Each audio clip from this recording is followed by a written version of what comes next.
head this way again, a little bit. Good, Paulina. That's very nice. Even more, Paulina, a little bit. Perfect. Advertising is a little bit of a dream.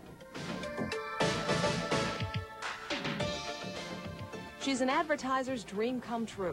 Paulina Porizkova, the newest model for Estee Lauder Cosmetics. That's beautiful, Paulina. They're using her to sell you this. It's the power of advertising that turns these tubes of colored wax and mass-produced jars of cream into sales at the counter for Estee Lauder, the top-selling department store cosmetics line. 2 years ago, the Lauder company paid a reported $6 million for an exclusive contract with 25-year-old Paulina. She's their only model, and it is her face, not the product, that's featured in their advertising campaign. The idea is for her image to become the brand's identity. It works.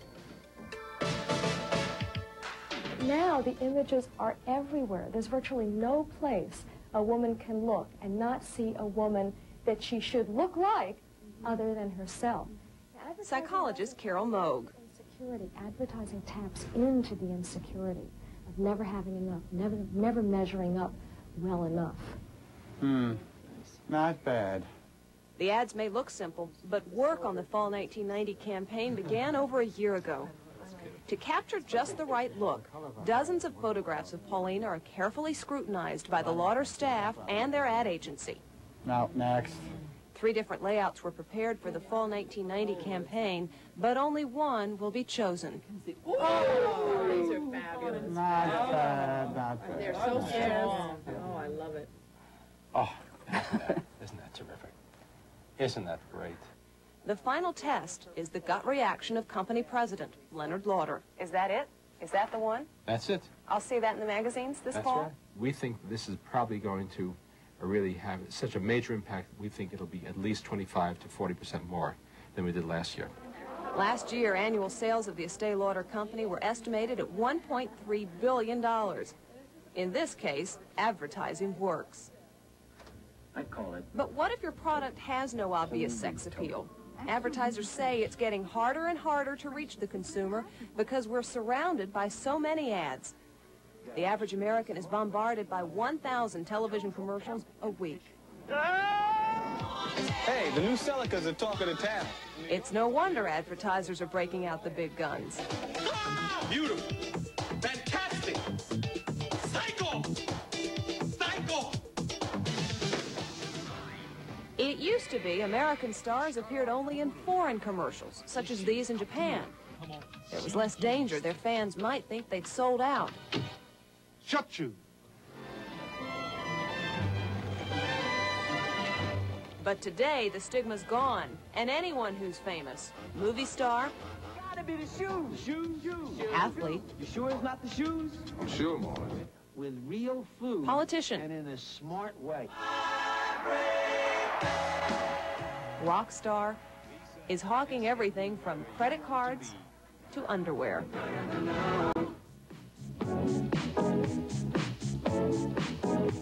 You're a whole new generation. You're loving what they do.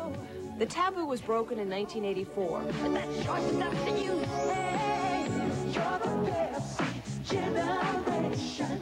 Pepsi paid Michael Jackson $5 million to star in 2 90-second ads that looked like mini movies. The groundbreaking TV commercials were created by Phil Dusenberry and the BBDO ad agency. To just put a celebrity up there and have him hawk your product won't work.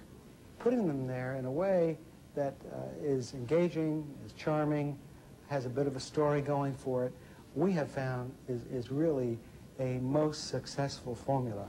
Very quiet, please. Ready, roll. Rolling. Speed. Very quiet. Roll sound. Marker. Ready and playback.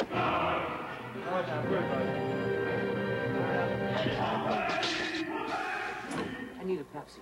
Cut. It's great. Let's look at these. This is Michael J. Fox's 4th television commercial for Pepsi. It's called A Night at the Opera. You're a very accomplished actor.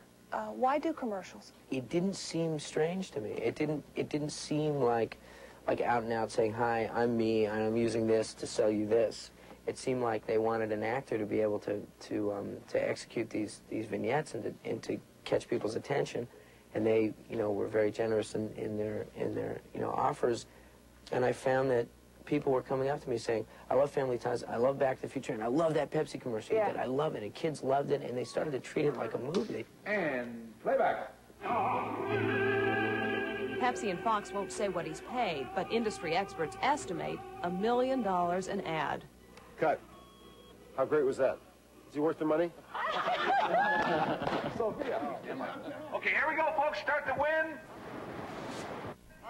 And the smoke. And playback. The production's not cheap either. Filmed on 2 Hollywood sound stages with over 200 in the cast and crew, 10,000 feet of film shot over 3 days at a cost of another $1 million. Okay, cut. That's going to work fine if we do that. You pay him a lot of money. Do you get your money's worth? Oh, in-house. In Michael's case, there's no question. With the second. Alan Potash has guided Pepsi's advertising for 31 years. He's the father of the Pepsi generation. You better get their interest early. Cut. What happened? And that's why Michael J. Fox, whose face you like, or we know that a large number of people are crazy about him, as soon as you see him, say, oh, I wonder what this is going to be about. You're willing to take that next step to get involved. Why is his commercial going to sell Pepsi? Well, it's going to sell Pepsi because it's going to make people feel good about Pepsi. It's that last 1 foot, I call it, in the supermarket, where that 1 foot between your hand reaching this direction or that direction is an emotional one, and that's the bonding you want to get. I want you to feel good about Pepsi-Cola. But the celebrity sales game is not without its pitfalls. Pepsi had to shelve a $2 million Madonna ad after a religious controversy. And Don Johnson, who once drank Pepsi, suddenly turned up drinking Coke.